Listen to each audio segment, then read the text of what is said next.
اعوذ باللہ من الشیطان الرجیم بسم اللہ الرحمن الرحیم یا ایھا الذین آمنوا لا تقربوا الصلاۃ وانتم سکارى صدق اللہ العلی العظیم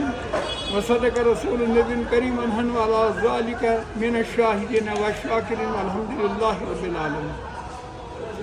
قرآن مجید کی آیت جس میں اللہ تعالیٰ اپنے بندوں سے ارشاد فرماتا ہے،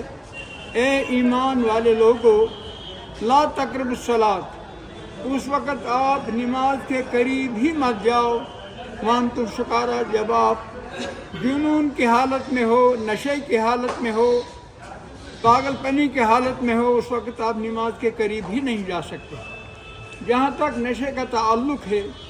اس حوالے سے قرآن پاک میں متعدد آیات ہیں۔ کہیں اللہ تعالیٰ نے شراب کی حرمت کے بارے میں ارشاد فرمایا، قد حرم علیکم الخمر،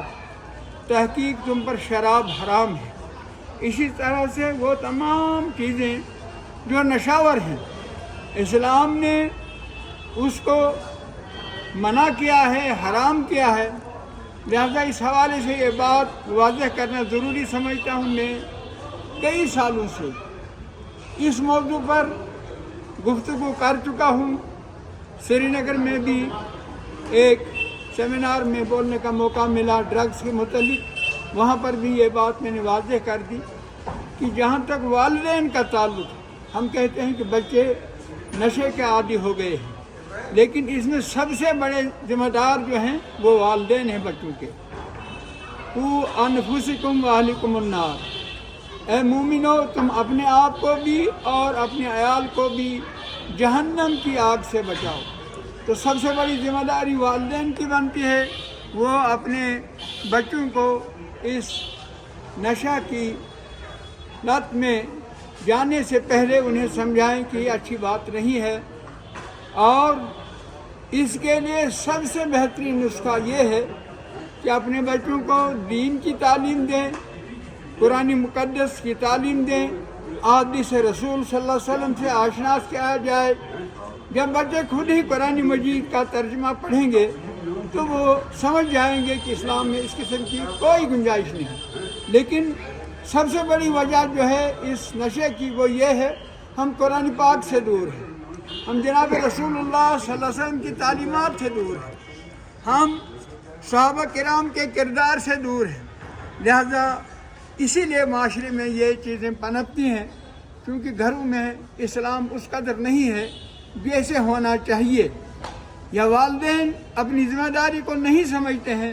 کہ ہمیں اپنے بچوں کو یہ تعلیم دینی ہے کہ حق کیا ہے، باطل کیا ہے، حلال کیا ہے، حرام کیا ہے۔ جب تک یہ چیزیں ہم گھروں میں اس کی تعلیم کریں، اس چیز کو سمجھائیں، تب تک یہ بات ممکن ہی نہیں ہو سکتی کہ ہم نشہ پر قابو پائیں۔ یہاں یہ بات کہنا ضروری سمجھتا ہوں کہ پولیس نے بھی متعدد دفعہ بہت سارے جو ڈرگ پیڈلرز تھے، جو نشہ کرنے والے لوگ تھے، گرفتار کیے، پیسے لگایا، بہت سختی بھی انہوں نے دکھائی، لیکن پھر بھی روزانہ اس میں اضافہ ہی ہوتا ہے، کمی نہیں ہوتی۔ تو میرے نزدیک سب سے بڑا علاج اس کا قرآنی علاج ہے، جناب محمد رسول اللہ صلی اللہ علیہ وسلم کی تعلیمات ہیں جو ہمیں گھروں میں اپنے بچوں کو بتانی چاہیں تاکہ وہ اسلام کے راستے پر آ جائے اور اس نشہ سے وہ دور رہیں۔ اللہ تعالی ہمیں توفیق دے، ہم اپنی اولاد کو اسلامی تعلیمات سے روشناس کریں، اور جہالت جو کہ تمام گمراہی کی جڑ ہے، اسے ہمارے بچوں کو اللہ تعالیٰ دور رکھے۔ ربنا تقبل منا انک انت السمیع العلیم وتب علینا انک انت التواب الرحیم برحمتک یا ارحم الراحمین۔